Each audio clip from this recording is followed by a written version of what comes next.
Jennifer Hudson, who lost her mother Darnell Donnerson, brother Jason Hudson and 7-year-old nephew Julian King to gun violence in 2008, closed out Saturday's March for Our Lives in Washington, D.C. with a rousing gospel cover of Bob Dylan's 1964 protest anthem, The Times They Are A-Chongin'. The 36-year-old Oscar winner was joined on stage by a student choir for the performance. "Y'all came here for change today, right?" Hudson asked the crowd in between the song's choruses. "We've all lost somebody. I'm sure a long time ago, you never thought you'd be standing here today. But we're all here today for a reason. We all got a story, we all got a purpose, and we all want change." Towards the end of the number, speakers from the D.C. March like Naomi Wadler as well as Marjorie Stoneman Douglas High School students Jacqueline Caron, Cameron Kasky, David Hogg, Emma Gonzalez and Alex Wint, who planned the march within days of the Feb. 14 mass shooting at the Parkland, Florida, school that left 17 of their classmates dead, also joined Hudson on stage. Related, March for Our Lives 2018, see the thousands of students taking to the streets around the world in 2015. Hudson spoke up about gun violence prevention to W Magazine. "It's not just the city of Chicago. It's everywhere. It's a bad time right now, no matter where we look. Kids can't go to school, people can't go to church, you can't go to the movies," she said. "It's like, what are we doing to ourselves? What's happening? We are acting like animals." The Grammy winner added that it's time to make a change and put a stop to these unfortunate incidents. "Those who don't get it, it's like, how don't you get it when this is what the issue is? And if you do have a problem with it, have a solution to come along with it," Hudson said. "What plan do you have? How do you not try? And what are we supposed to do, just kill each other? It's a scary time no matter who you are, where you go, what color you are, where you live, honey." Hudson was one of the many performers at the D.C. rally, which saw crowds upwards of 500,000 take the streets of the nation's capital to calling for legislation to effectively address the gun violence issues that are rampant in our country.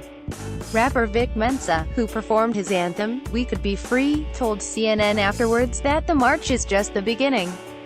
"This is a powerful event, a powerful moment in time, and I believe that this won't stop here," he said in their live broadcast.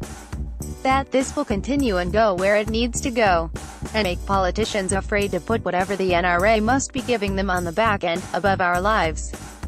So I think this is a galvanizing moment.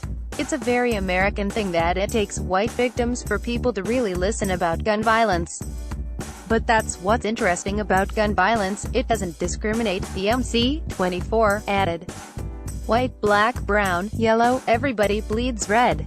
Hamilton creator Lin-Manuel Miranda and Dear Evan Hansen alumni Ben Platt came together to perform a live version of their musical mashup, Found Tonight. Portions of the proceeds from Found Tonight went to fund the March for Our Lives in D.C.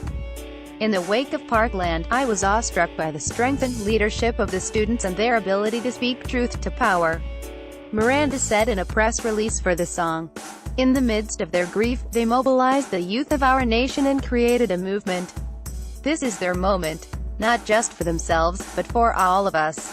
This song is my way of helping to raise funds and awareness for their efforts, and to say thank you, and that we are with you, so let's keep fighting, together. Platt added in his own statement, "These students are paving the way for future generations, and it's so inspiring to see young people standing up for what is probably the most important cause right now in this country, and demanding action. I hope that this song can play some small part in bringing about real change." Miley Cyrus also performed a version of her 2009 song, The Climb, telling the audience, "This song has never meant more to me." Other performers in D.C. included Demi Lovato, Ariana Grande, and Common and Andrew Day. While attendees proceeded through the heart of the nation's capital begging at noon on Saturday, over 800 sibling marches in other cities around the world took off too, like one in New York City, where Paul McCartney was photographed. George Clooney, Oprah Winfrey, Jeffrey Katzenberg, and Steven Spielberg all had also pledged $500,000 each to support the rally. Amy Schumer was one of the speakers at a sister march in Los Angeles. She has been outspoken about ending gun violence in this country ever since a gunman burst into a screening of her movie Trainwreck in Louisiana and opened fire in 2015. It is these moments that define us. What we do in the struggle, she said in her speech. What we do when things are hard and messy and involve doing what's right and not what is clearly wrong, like taking money from the NRA to uphold these laws outdated by hundreds of years. They allow for repeated killings of children. Thank you students and everyone here for standing up and saying no more. Because we know it's hard and we know they will twist our words and laugh at us and lie and lie and lie and lie and lie. How do they sleep at night?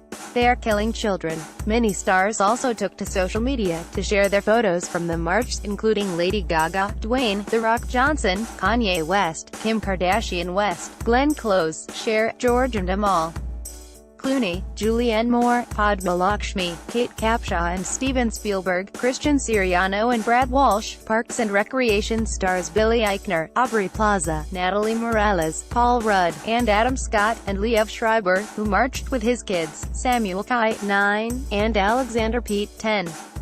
Related video, Florida shooting survivors demand change at gun control rally. But the March for Our Lives was not about star power.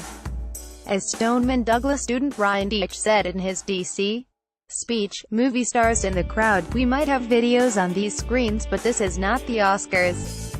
This is real life, this is reality, this is what's happening in our country and around the world today. We're done hiding, we're done being afraid, he said.